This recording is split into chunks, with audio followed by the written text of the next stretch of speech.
जब मैं 10 साल का था तब मेरे पापा अचानक दुनिया छोड़कर चले गए। वकील ने मुझसे पूछा था, तुम अपनी असली माँ के साथ रहना चाहते हो या तुम्हारे पापा जो 200 मिलियन युआन छोड़कर गए हैं वो लेना चाहते हो? पिछली जिंदगी में मैं रो रो कर माँ के पीछे भागा था, लेकिन उसने पापा की मौत का मुआवजा लिया और पड़ोसी ओल्ड वांग नहीं अंकल झाओ से शादी कर ली। उनकी नजरों में मैं बोझ बन गया था। आखिरकार सिर्फ 28 साल की उम्र में मुझे कंस्ट्रक्शन साइट पर काम करते करते मौत आ गई। अब पीछे मुड़कर देखता हूँ तो वो जिंदगी सच में दयनीय और हंसी वाली लगती है। मैं कितना बेवकूफ था और अब किस्मत हमें फिर उसी मोड़ पर ले आई है। मेरे सामने खड़ी वो औरत फूट फूट कर रो रही है। ओल्ड निंग, तुम हमें छोड़कर क्यों चले गए? मैं और मेरा बच्चा अब कैसे जिएंगे? वो ऐसे रो रही थी जैसे दुनिया खत्म हो गई हो। उसका शरीर बिल्कुल ढीला पड़ चुका था। अगर किसी ने उसे पकड़ा ना होता तो वो वहीं धड़ाम से गिर जाती। पिछली जिंदगी में मैं उसकी एक्टिंग में आ गया था। मुझे लगा था वो सच में टूट चुकी है, कि वो मेरे बिना जी ही नहीं पाएगी। मैं भाग कर गया, उसके पैरों से लिपट गया और रोते हुए बोला कि मैं उसके साथ रहना चाहता हूँ। लेकिन फिर क्या हुआ? उसने वो सारा पैसा ले लिया जो मेरे पापा ने अपनी जान जोखिम में डालकर कमाया था, और सिर्फ 3 महीने बाद वो खुशी खुशी किसी और आदमी से शादी कर बैठी। झाओ कियांग, जिसके बारे में वो कहती थी वो हमेशा हमारी मदद करता आया है। हद तो तब हो गई जब पापा की राख भी पूरी तरह ठंडी नहीं हुई थी और वो आदमी हमारे घर में आकर रहने लगा, यहाँ तक कि उसी नए बिस्तर पर सोया जिस पर कभी मेरे पापा सोते थे। और मैं उनकी आंखों में कांटा बन गया था, अनचाहा, परेशान करने वाला एक बोझ।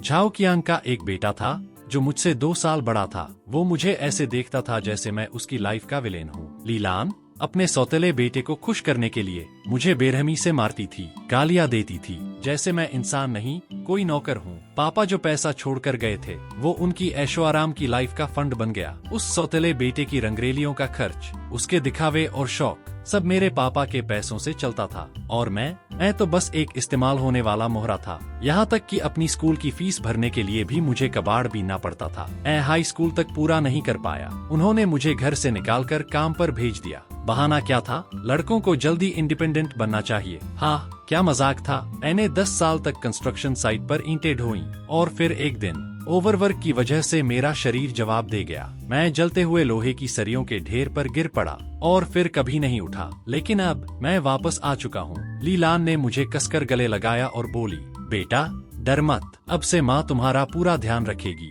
वो मुझे पकड़कर रो रही थी, नाक बह रही थी, आंसू रुक नहीं रहे थे, लेकिन उसकी आंखों की गहराई में कुछ और ही छिपा था। एक ऐसी लालच, एक ऐसी बेचैनी जो मुश्किल से दिखाई देती थी। इस बार उसे देखकर मुझे पिछली जिंदगी जैसा दुख नहीं हुआ। मैं बस चुपचाप ठंडे चेहरे के साथ उसकी ये शानदार एक्टिंग देखता रहा। उसी वक्त पापा के पुराने दोस्त और उनके वकील अंकल झो आगे आए। अंकल झो ने गहरी सांस ली, मेरे कंधे पर हाथ रखा और फिर अपने ब्रीफकेस से एक फाइल निकालते हुए बोले, लीलान, ये निंगे की वसीयत है। उनकी आवाज आज कुछ ज्यादा ही भारी लग रही थी। निंगे ने हर हालत के बारे में पहले से सोच रखा था। उनके नाम पर कुल 200 मिलियन युआन की संपत्ति है जिसका लीगल नोटराइजेशन भी हो चुका है। अब 2 ऑप्शन है। पहला, अगर शाओ यी अपनी माँ के साथ रहना चुनता है तो ये पैसा उसके पालन पोषण और भविष्य के खर्च के लिए ट्रस्ट में रखा जाएगा जब तक वो बालिग नहीं हो जाता। ये सुनते ही लीलान की सांसें तेज हो गईं। उसकी आंखों में अचानक एक खतरनाक चमक आ गई। वो वसीयत को ऐसे घूर रही थी जैसे सामने सोने का पहाड़ रख दिया हो।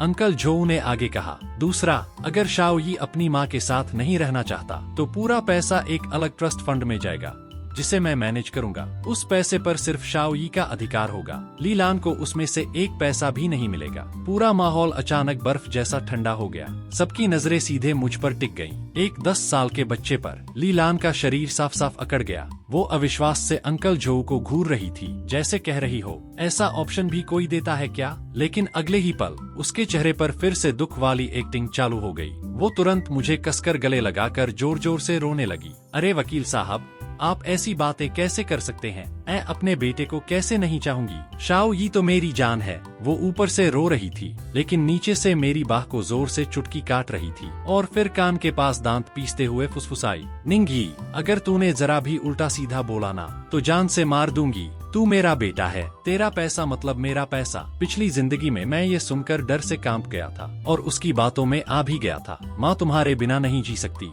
लेकिन अब मुझे सिर्फ घिन आ रही थी, उल्टी तक आने लगी थी। मुझे साफ महसूस हो रहा था मुझे पकड़ते हुए उसका हाथ कांप रहा था, दुख से नहीं लालच और एक्साइटमेंट से। जिंदगी में उसने कभी इतना पैसा देखा ही नहीं था। उसके दिमाग में तो अभी से सपने चल रहे थे, झाओ कियांग के साथ आलीशान लाइफ, पैसे उड़ाना, मौज करना। मैंने धीरे धीरे उसकी दम घुटने वाली पकड़ से खुद को छुड़ाया और जैसे ही आजाद हुआ, मैंने सिर उठाकर सीधे अंकल झोऊ की तरफ देखा।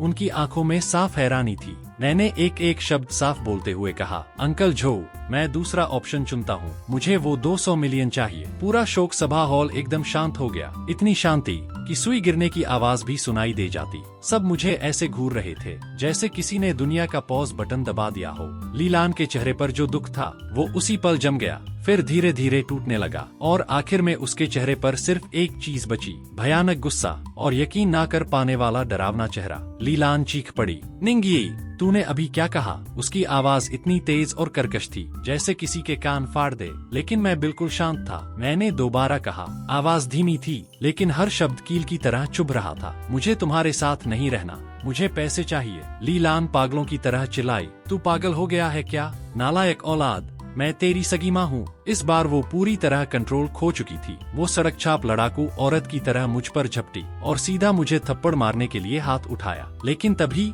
किसी ने उसका हाथ बीच में ही पकड़ लिया। वो थे अंकल झोऊ। अंकल झोऊ का चेहरा गुस्से से सख्त हो चुका था। उन्होंने ठंडी आवाज में कहा, लीलान, जरा शांत हो जाइए, ये निंग भाई की शोक सभा है और ये शाओ यी का खुद का फैसला है। लीलान तुरंत चीखी, एक बच्चा क्या समझता है, जरूर आपने ही इसे भड़काया है। अंकल झोऊ ने घिन भरे चेहरे से उसका हाथ झटक दिया, फिर साफ आवाज में बोले, मैं दोबारा कह रहा हूँ, ये निंग भाई की वसीयत है और इसकी कानूनी ताकत है। चूंकि शाओ यी अपना फैसला ले चुका है तो मैं अभी इसी वक्त आगे की प्रक्रिया शुरू करूंगा। आज से आप इसकी कानूनी अभिभावक नहीं रही। लीलान पूरी तरह जड़ हो गई। उसने मेरी तरफ देखा। उसकी आंखों में अब सिर्फ नफरत थी, जहर था। ऐसा लग रहा था जैसे मैं उसका बेटा नहीं, जन्मों का दुश्मन हूँ। शायद वो समझ ही नहीं पा रही थी कि उसका डरपोक और हमेशा चुप रहने वाला बेटा अचानक इतना ठंडा कैसे हो गया। लेकिन मुझे अब उससे कोई मतलब नहीं था। मैं सीधा अंकल झोऊ के पास गया। उनकी आस्तीन हल्के से पकड़कर पूछा, अंकल, क्या पापा को पहले से सब पता था? ये सुनते ही अंकल झोऊ का शरीर हल्का सा कांप गया। वो नीचे बैठ गए और काफी देर तक मेरी आंखों में देखते रहे, फिर भारी दिल से सिर हिलाया। तुम्हारे पापा बहुत समझदार इंसान थे, बस वो तुमसे बहुत ज्यादा प्यार करते थे। उनकी बात सुनते ही मेरी आंखें भर आईं। हाँ, पापा इतने समझदार थे तो वो लीलान की असली फितरत कैसे नहीं समझते? उन्हें सब पता था, लेकिन सिर्फ मुझे एक पूरा परिवार देने के लिए वो सब सहते रहे।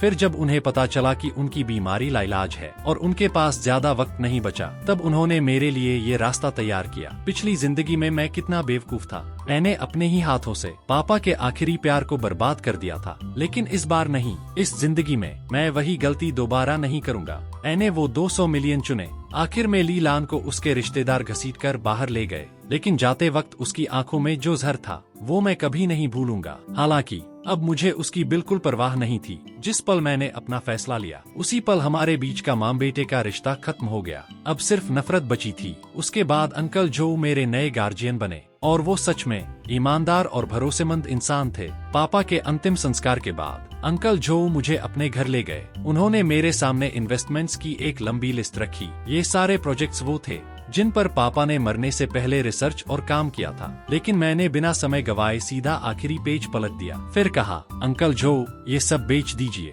अंकल झोऊ चौंक गए। क्या शाओ यी?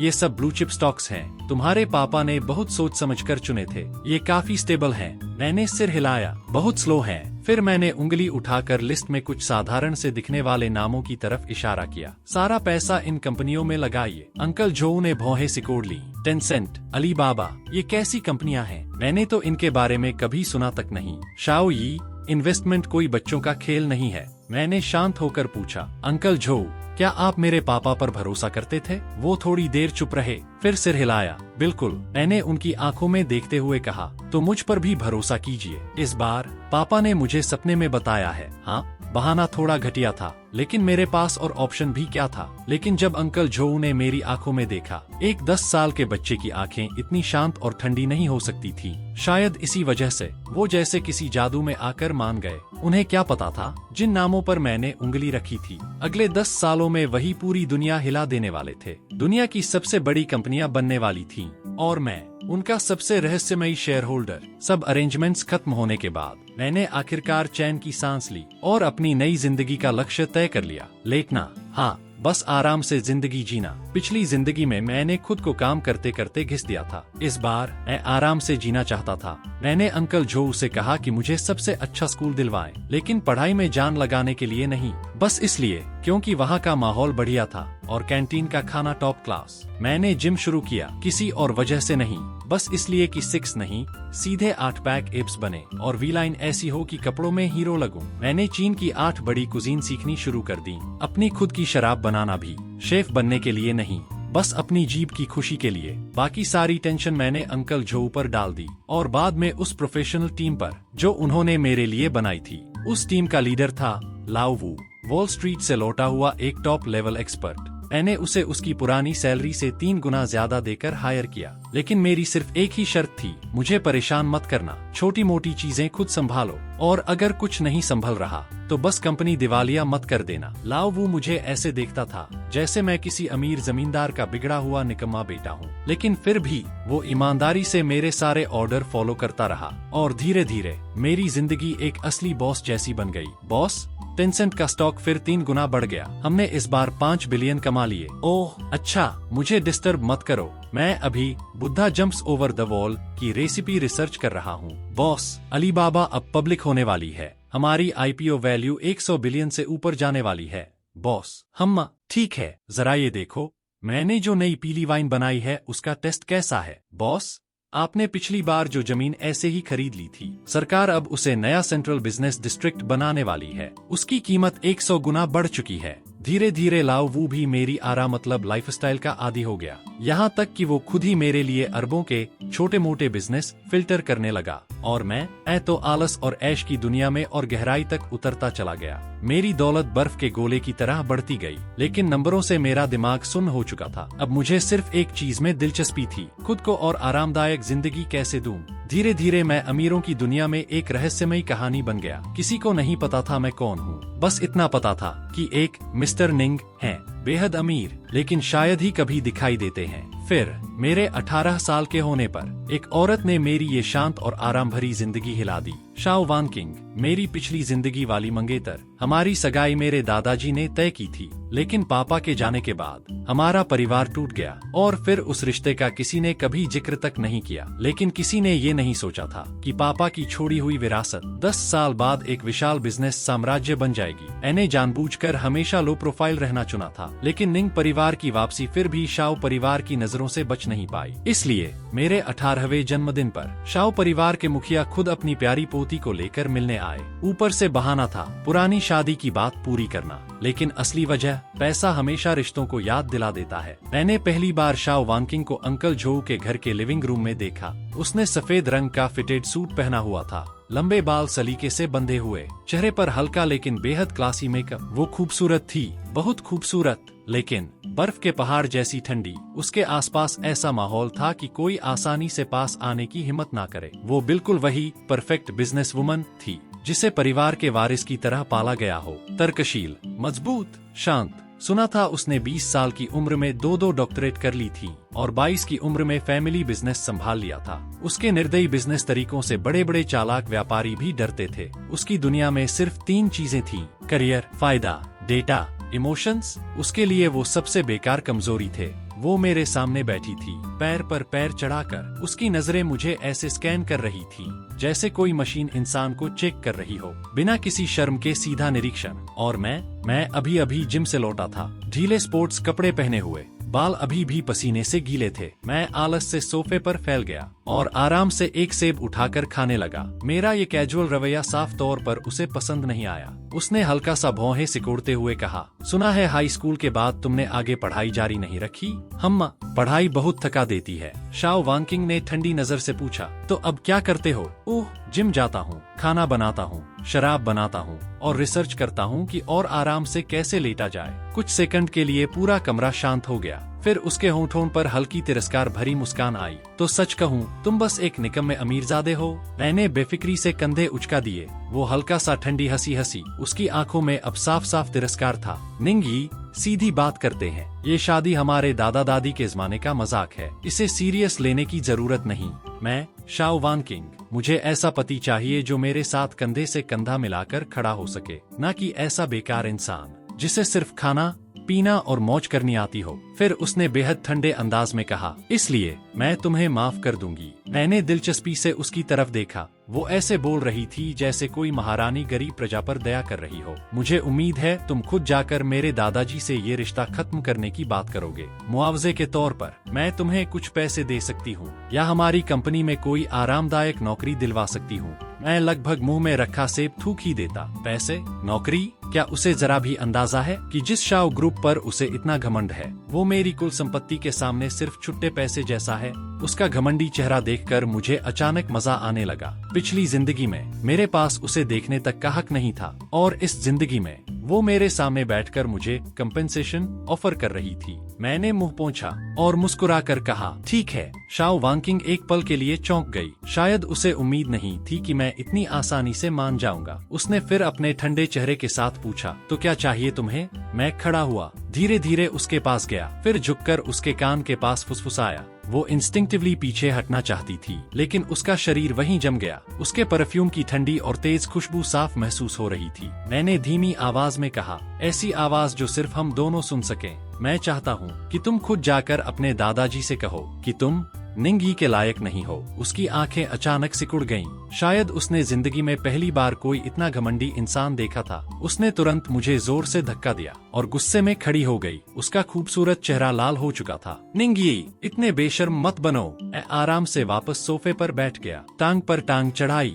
और मुस्कुराते हुए कहा, मिस शाओ, सबसे पहले मुझे नीचे आपने समझा था, है ना? वो ऊपर से मुझे घूरते हुए बोली, तुम जैसे इंसान के पास है ही क्या, सिवाय अमीर घर में पैदा होने के, जो इंसान दिन भर कुछ ना करे, बस पड़े पड़े जिंदगी काटे और मरने का इंतजार करे। उसमें और परजीवी में क्या फर्क है? मैंने फिर कंधे उचका दिए। फर्क ये है कि मुझे अपनी जिंदगी पसंद है। मैंने उसकी आंखों में देखते हुए कहा, कम से कम मैं अपनी जिंदगी खुद जी रहा हूँ, कुछ लोगों की तरह नहीं जो मशीन बनकर जीते हैं। हर खुशी, हर दुख, हर रिश्ते में सिर्फ फायदा और नुकसान गिनते रहते हैं। मेरी बात सीधे उसके दिल पर लगी। उसका चेहरा थोड़ा सफेद पड़ गया। उसने मुट्ठियां कस लीं, फिर ठंडी आवाज में बोली, हम दोनों अलग रास्तों के लोग हैं, हम कभी साथ नहीं चल सकते। मैं ये रिश्ता खत्म कर दूंगी। आज के बाद हमारा एक दूसरे से कोई लेना देना नहीं होगा। इतना कहकर वो बिना पीछे देखे मुड़ गई। उसकी वो घमंडी पीठ बिल्कुल ऐसे लग रही थी जैसे कोई हारा हुआ लेकिन अब भी अकड़ में चल रहा हंस। तभी अंकल जो अपने स्टडी रूम से बाहर आए।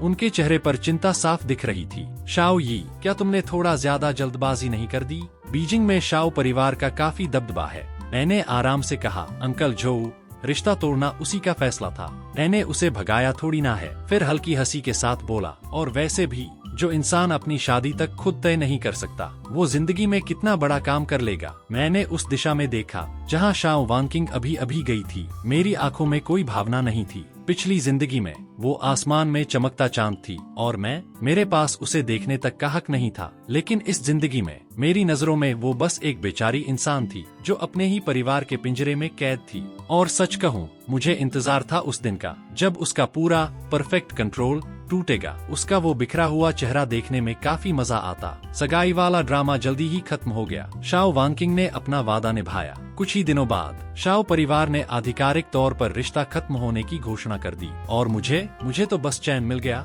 मैं फिर अपनी आराम भरी जिंदगी में वापस लौट आया। लाओवू का फोन रोज टाइम पर आता था। बॉस, आज फिर इतने छोटे गोल्स कमा लिए। धीरे धीरे मेरी पर्सनल संपत्ति इतनी बढ़ गई कि मैं खुद उसका हिसाब लगाने में आलस करने लगा। लेकिन इसके बावजूद मैं रोज वही सस्ते स्पोर्ट्स कपड़े पहनता था, एक आम सी गाड़ी चलाता था और जिम से मार्केट तक ऐसे घूमता था जैसे कोई नॉर्मल इंसान। फिर एक दिन मेरी मुलाकात एक फरिश्ते से हुई, एक लगभग बंद होने वाली मिठाई की दुकान में। पुराने शहर की एक तंग गली में छुपी हुई छोटी सी दुकान। पूरा इंटीरियर पुरानी स्टाइल में बना था और वहाँ ऐसी पारंपरिक मिठाइयाँ बिकती थीं जो लगभग दुनिया से गायब हो चुकी थीं। दुकान के बाहर लगे हाथ से लिखे लकड़ी के बोर्ड ने मेरा ध्यान खींच लिया। आज की special dish osmanthus sugar steamed chestnut cake. ये वही मिठाई थी जो बचपन में पापा मेरे लिए बनाया करते थे। मैंने धीरे से दरवाजा खोला। टिन टिन, हवा की घंटी बज उठी। तभी रसोई से एक लड़की बाहर आई। उसने हल्के नीले रंग की च्योंगसम पहनी हुई थी।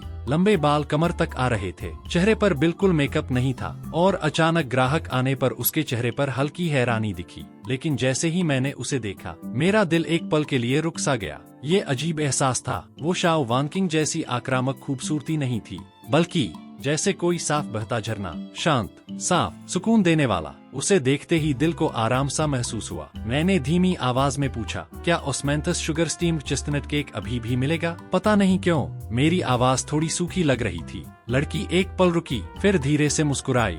उसकी मुस्कान बिल्कुल ऐसी थी जैसे शांत झील पर हल्की हवा चल गई हो। हाँ बिल्कुल, आप बैठिए, मैं अभी लेकर आती हूँ। उसकी आवाज भी बेहद प्यारी थी, नरम, मीठी। मैं खिड़की के पास जाकर बैठ गया। थोड़ी देर बाद वो एक प्लेट लेकर आई। उसने बड़े आराम से मिठाई मेरे सामने रख दी। चेस्टनट केक छोटे छोटे प्लम ब्लॉसम के आकार में बने थे। ऊपर चमकती हुई ओस्मेंथस शुगर लगी थी और उनसे मीठी खुशबू आ रही थी। मैंने एक टुकड़ा उठाया और मुंह में रखा। उसी पल मेरी सांस रुक गई। यही स्वाद था, बिल्कुल वही जो पापा बनाया करते थे।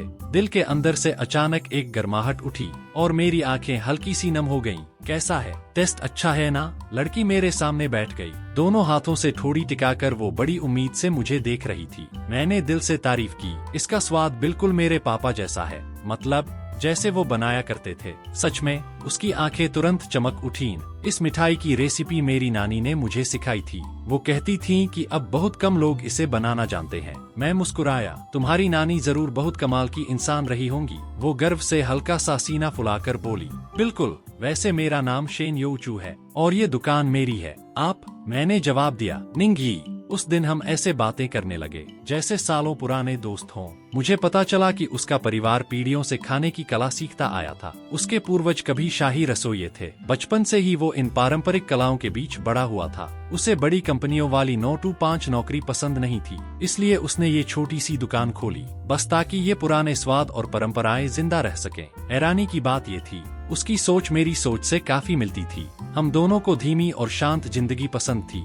और पारंपरिक संस्कृति के लिए तो जैसे पागलपन वाला प्यार था। उस दोपहर मैं काफी देर तक उसी छोटी मिठाई की दुकान में बैठा उससे बातें करता रहा। खिड़की से आती धूप पर्दों के बीच से होकर उस पर पड़ रही थी। सुनहरी रोशनी उसके चेहरे पर चमक रही थी। जब वो बात करता था, उसकी आंखें चमकती थीं और कभी कभी उसकी मासूम सी मुस्कान यूं ही निकल जाती थी। उसे देखते हुए मुझे लगा जैसे दिल के अंदर कोई खाली जगह धीरे धीरे भर रही हो। मेरे अंदर जो दिल पुनर्जन्म और पिछली जिंदगी के दर्द से बूढ़ा और कठोर हो चुका था, वो पहली बार फिर से नरम पड़ने लगा। उस दिन के बाद शेन योचू की मिठाई की दुकान मेरी नई पसंदीदा जगह बन गई। मैं रोज वहां जाने लगा, कभी उसकी नई बनाई मिठाई खाने, कभी उसकी हाथ की बनी चाय पीने और कई बार बस चुपचाप बैठकर उसे काम करते देखने। वो हमेशा व्यस्त रहता था। दुकान में वो अकेला ही था। सामान तैयार करना, खाना बनाना, ग्राहकों को सर्व करना, सफाई करना, सब कुछ खुद करता था। लेकिन उसने कभी शिकायत नहीं की। उसके चेहरे पर हमेशा एक संतुष्ट मुस्कान रहती थी। धीरे धीरे मैंने भी उसकी मदद करनी शुरू कर दी। पहले बर्तन धोने में, फिर सब्जियां काटने में और बाद में तो उसने मुझे अपनी किचन में आने तक की इजाजत दे दी। उसकी किचन बड़ी नहीं थी, लेकिन बेहद साफ और व्यवस्थित थी। हर चीज अपनी जगह पर करीने से रखी हुई। काम करते वक्त वो पूरी तरह ध्यान में डूब जाता था, बिल्कुल किसी कलाकार की तरह। उसके पतले और खूबसूरत हाथों को साधारण चीजों को कला में बदलते देखना अपने आप में एक सुख था। एक दिन मैं उसके लिए आटे की भारी बोरी उठा रहा था। जिम से अभी अभी लौटा था तो सिर्फ फिटिंग वाला स्पोर्ट्स वेस्ट पहना हुआ था। शेन योचू पीछे खड़ा था, मेरी मेहनत से उभरती मसल्स को देख रहा था। उसके गाल हल्के लाल हो गए। फिर धीरे से बोला, निंगी, तुम्हारी बॉडी बहुत अच्छी है। मैंने आटे की बोरी नीचे रखी, फिर जानबूझकर सीना थोड़ा और तान लिया। सोचा था वो शर्म से भाग जाएगा, लेकिन उम्मीद के उल्टा उसने सच में हाथ बढ़ा दिया। उसकी उंगलियां हल्की ठंडी थीं और उनमें मीठे चावल जैसी हल्की खुशबू थी। उसने धीरे से मेरी एब्स के बीच उंगली से दबाया। उसकी आंखें तुरंत बड़ी हो गईं। वाह, कितना हार्ड है।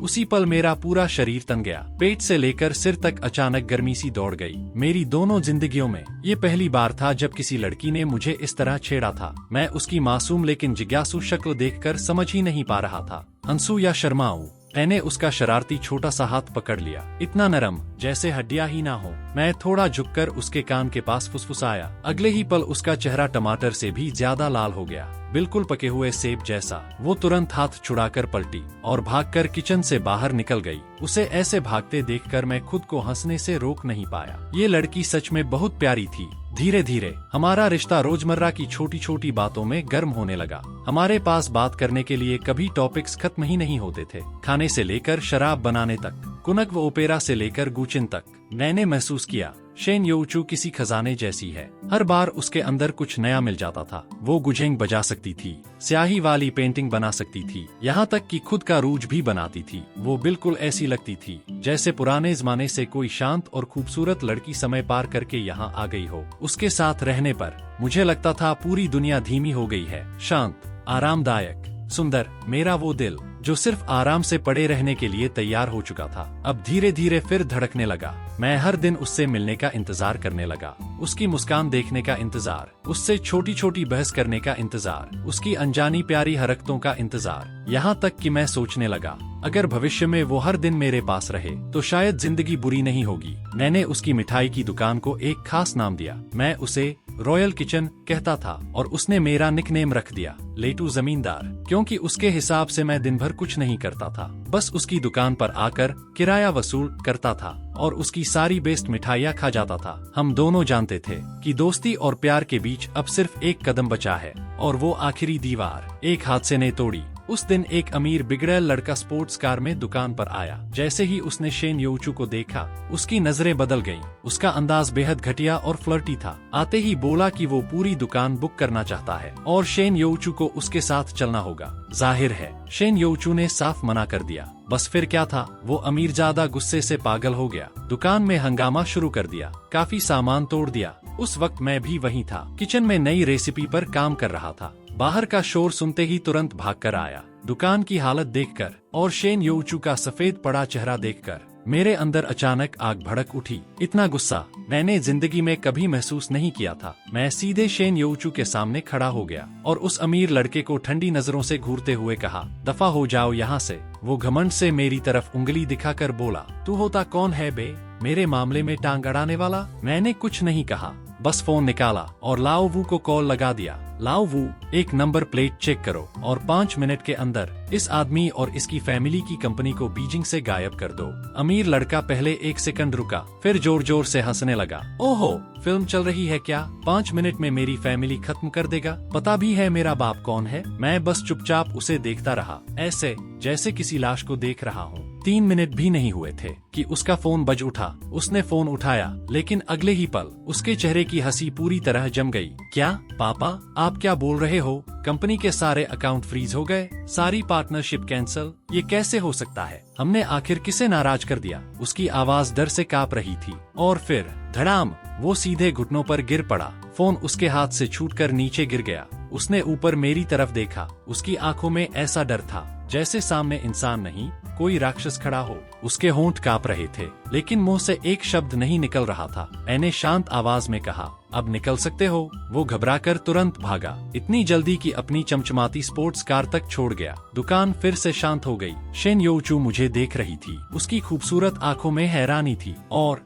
थोड़ा सा एडमिरेशन भी। तुम। मैं उसकी तरफ मुड़ा। धीरे से उसके चेहरे पर बचे आंसू पहुंचे। फिर नरम आवाज में कहा, डरो मत, मैं हूं ना। उसके कुछ बोलने से पहले ही मैंने झुककर उसके हल्के ठंडे होंठों को चूम लिया। उसके होंठ बिल्कुल वैसे ही नरम थे जैसा मैंने सोचा था। उनमें ऑस्मेंथस शुगर की मीठी खुशबू थी। शुरुआत में वो पूरी तरह जम गई, बिल्कुल डरी हुई हिरनी जैसी, लेकिन धीरे धीरे उसका शरीर ढीला पड़ने लगा और फिर उसने बहुत हल्के से मेरे किस का जवाब दिया। वो किस गहरा नहीं था, बस हल्का सा, लेकिन मेरे दिल पर उसका असर बिजली जैसा हुआ। काफी देर बाद मैंने मुश्किल से खुद को उससे अलग किया। उसने सिर झुका लिया। उसका चेहरा पूरा लाल हो चुका था। वो मेरी तरफ देख तक नहीं पा रही थी। मैंने दोनों हाथों से उसका चेहरा पकड़ा, उसे अपनी आंखों में देखने पर मजबूर किया। फिर गंभीर आवाज में पूछा, शेन योचू, क्या तुम मेरी गर्लफ्रेंड बनोगी? उसने अपने होंठ हल्के से काटे। उसकी लंबी पलकें तितली के पंखों की तरह कांप रही थीं। कुछ सेकंड बाद उसने बहुत धीरे से कहा, हम्मा। इतनी धीमी आवाज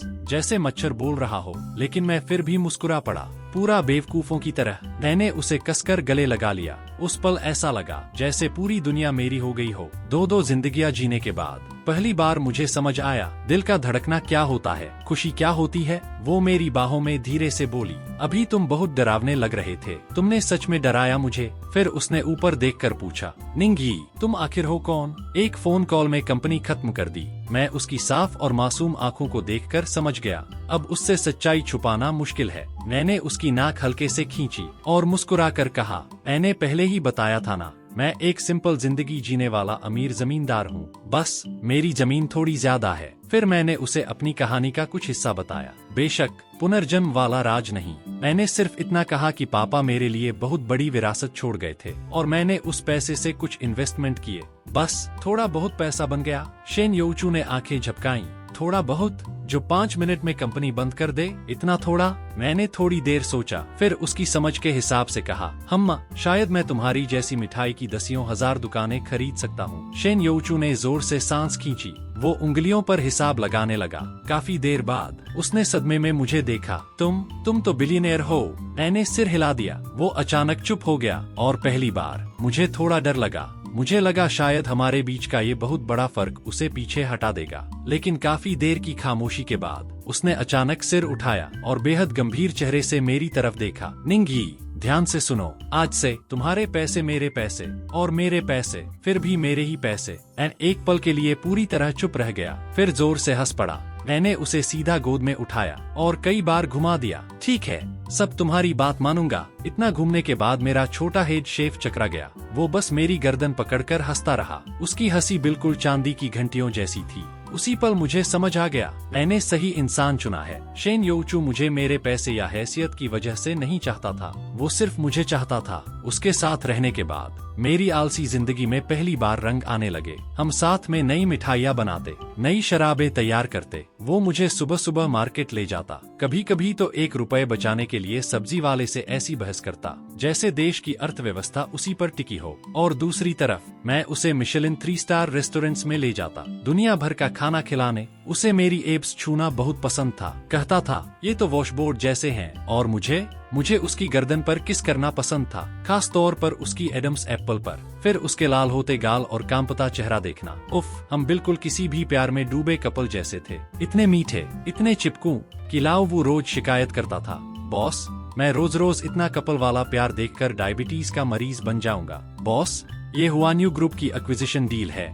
सिग्नेचर चाहिए, वहाँ रख दो। पहले मैं योचू के लिए मिश्री वाला नाशपाती सूप बना लूं। बॉस यूरोपियन रॉयल बैंक्वेट का इनविटेशन आया है, मना कर दो। मुझे योचू के साथ नई रिलीज हुई मूवी देखने जाना है। बॉस शाओ ग्रुप की प्रेसिडेंट शाओ आपसे मिलना चाहती हैं। जब लाओ वू ने प्रेसिडेंट शाओ कहा तो उसने मेरी तरफ सावधानी से देखा। मेरा हाथ हल्का सा रुक गया। काफी समय से मैंने शाओ वानकिंग नाम नहीं सुना था। मैंने आराम से पूछा, उसे मुझसे क्या काम है? लाओ वू ने समझाया, शाओ ग्रुप हाल ही में कैश फ्लो प्रॉब्लम में फंस गया है, उन्हें तुरंत बड़े इन्वेस्टमेंट की जरूरत है। उन्होंने हमारे यीफान शुनफेंग के बारे में सुना है और पार्टनरशिप चाहते हैं। यीफान शुनफेंग वो इन्वेस्टमेंट कंपनी थी जो मैंने लाओ वू से बनवाई थी, मेरे विशाल बिजनेस साम्राज्य का बस एक छोटा सा हिस्सा। लेकिन ये छोटा हिस्सा भी शाओ ग्रुप के लिए आसमान छूने जैसा था। सच कहते हैं समय हमेशा बदलता है। वही घमंडी और ठंडी प्रेसिडेंट जिसने कभी कहा था कि मैं उसके लायक नहीं हूँ, आज मुझसे इन्वेस्टमेंट मांग रही थी।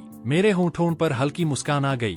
मैंने कहा, अगर बात करनी है तो उसे खुद मेरी किचन में आना होगा। मेरी किचन, वही दाईं तरफ वाली मिठाई की दुकान। लाओ वो पूरी तरह कंफ्यूज दिख रहा था। मैंने और भी कहा, और हाँ, उसे प्रपोजल लेकर आने को बोलो, तभी उसकी सिंसेरिटी दिखेगी। असल में मैं देखना चाहता था कि शाओ वानकिंग का चेहरा कैसा होगा जब वो मुझे और शेन योचू को साथ देखेगी, जब वो उस निकम्मे इंसान को देखेगी जिसे वो कभी तुच्छ समझती थी और जो आज उसके लिए आसमान जैसा बन चुका था। सच कहूँ तो मुझे बहुत मजा आने वाला था जिस दिन शाओ वानकिंग आई। मैं किचन में शेन योचू के पसंदीदा केकड़ा रो डम्पलिंग्स बना रहा था। मैंने सफेद शेफ यूनिफॉर्म पहनी हुई थी, ऊपर एप्रन और हाथ पूरे आटे से भरे हुए थे। शेन योचू पीछे से मुझे बिल्ली के बच्चे की तरह पकड़कर खड़ा था। उसकी ठोड़ी मेरे कंधे पर टिकी हुई थी और वो चुपके चुपके अभी अभी स्टीम किए हुए केकड़े का रो खा रहा था। साथ में मेरी डम्पलिंग्स की शिकायत भी कर रहा था। ये वाली प्लेटिंग अच्छी नहीं है, फिर से बनाओ। अरे सूप बाहर निकल जाएगा, बेवकूफ। फिर थोड़ी देर बाद सिर हिलाकर बोला, हम्मा ये वाली ठीक है। महान हेड स्टुअर्ड, इसे अप्रूव करता हूँ। मैं उसे बस शरारतें करने देता रहा और बीच बीच में पलटकर उसके गाल पर किस कर देता। पूरी किचन खाने की खुशबू और हमारे बीच की मीठी नजदीकियों से भरी हुई थी। और तभी दरवाजा खुला। शाओ वानकिंग अंदर आई। आज उसने काला बिजनेस सूट पहना हुआ था, बाल हमेशा की तरह बिल्कुल परफेक्ट सेट, चेहरे पर थकान और चिंता साफ दिख रही थी, लेकिन फिर भी वो अपनी ठंडी सीईओ वाली इमेज बनाए रखने की कोशिश कर रही थी। लेकिन जैसे ही उसकी नजर हमारे ऊपर पड़ी, वो वहीं जम गई। शायद उसने सपने में भी नहीं सोचा होगा कि वो रहस्यमय, ताकतवर और सबके ऊपर बैठा हुआ बॉस असल में वही निकम्मा इंसान निकलेगा जिसे वो कभी तुच्छ समझती थी। और उससे भी ज्यादा अविश्वसनीय बात, वो निकम्मा अभी एप्रन पहनकर एक छोटी सी मिठाई की दुकान की किचन में किसी लड़की के लिए सूप बना रहा था, और वो लड़की पीछे से उसे ऐसे पकड़कर खड़ी थी जैसे दुनिया में कोई उसे छीन ना सके। शाओ वानकिंग का चेहरा तुरंत सफेद पड़ गया। उसकी हमेशा शांत और तर्क वाली आंखों में पहली बार हैरानी थी, उलझन थी और एक ऐसी बिखराहट जिसका शायद उसे खुद भी एहसास नहीं था। मैंने ऐसे एक्ट किया जैसे अभी अभी उसे नोटिस किया हो। ओह मिस शाओ, आप आ गईं? मैंने हाथ पोंछे, एप्रन उतारा और बस औपचारिक सा सिर हिला दिया। शेन योचू भी पीछे से झांका। उसने उत्सुकता से शाओ वानकिंग को ऊपर से नीचे तक देखा, फिर धीरे से मेरे कान में बोला, निंगी, ये कौन है? बहुत डरावनी लग रही है। क्या ये खाना मांगने आई है? मैं हंस पड़ा और उसकी नाक हल्के से दबा दी। शेन योचू खुद भी हंसी रोक नहीं पाया। उधर शाओ वानकिंग का चेहरा सफेद से हरा और हरे से लाल हो गया। सच में देखने लायक सीन था। उसने मुट्ठियां इतनी कस ली कि नाखून हथेली में धंस गए। फिर दांत पीसते हुए बोली, निंगी, हद मत पार करो। मैंने भौं उठाई।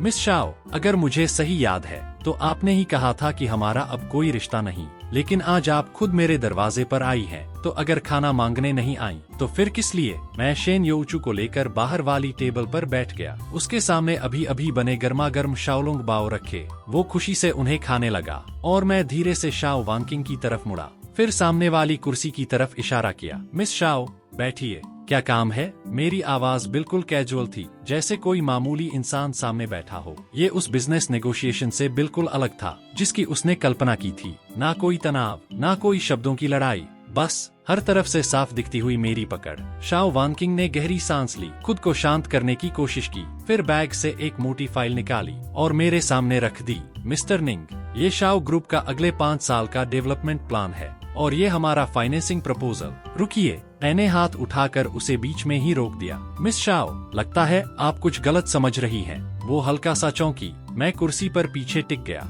और धीरे धीरे बोला, अभी आप मुझसे मदद मांग रही हैं, मैं आपसे नहीं। मुझे आपके प्लान में कोई दिलचस्पी नहीं है।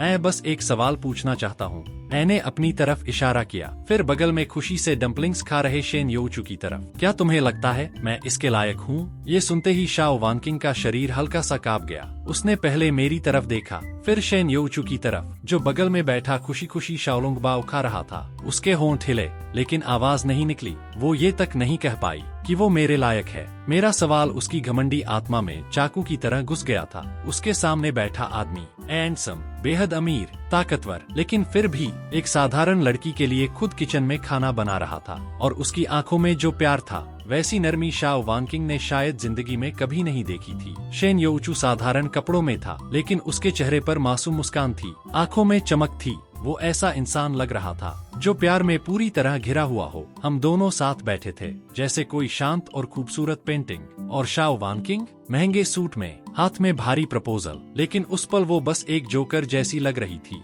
जो मेरे सामने थोड़ी सी दया मांगने आई हो। शायद उसे खुद याद आ गया होगा, कुछ साल पहले वही मेरे सामने खड़ी होकर कह रही थी, मेरी दुनिया से दूर हो जाओ। लेकिन अब सब कुछ उल्टा हो चुका था। उसके अंदर पछतावे और ताने जैसा दर्द उमड़ने लगा। उसका घमंड, उसकी समझदारी, सब उसी पल टूट गया। उसने बड़ी मुश्किल से कहा, आवाज भारी और टूटी हुई थी, तुम दोनों साथ में अच्छे लगते हो। मैं हल्का सा हंसा, अच्छा, लेकिन मुझे याद है किसी ने मुझे कचरा कहा था, परजीवी कहा था, और कहा था कि मैं इसके लायक नहीं हूँ। शाओ वानकिंग के चेहरे का आखिरी रंग भी उड़ गया। उसे समझ आ गया था, मैं वही शब्द उसी के मुंह पर वापस मार रहा था। उसने आंखें बंद कर ली, जैसे सारी ताकत जुटा रही हो। फिर धीरे से बोली, मैं मानती हूँ, तब मैं अंधी थी, मैं माफी मांगती हूँ, लेकिन बिजनेस अलग चीज है। ये सहयोग शाओ ग्रुप के लिए बहुत जरूरी है। मैं आपसे विनती करती हूँ, कृपया, मुझसे भीख मांगने का हक किसने दिया? मैंने उसे बीच में ही रोक दिया। मिस शाओ, किस हक से? मेरी एक्स मंगेतर होने के नाते,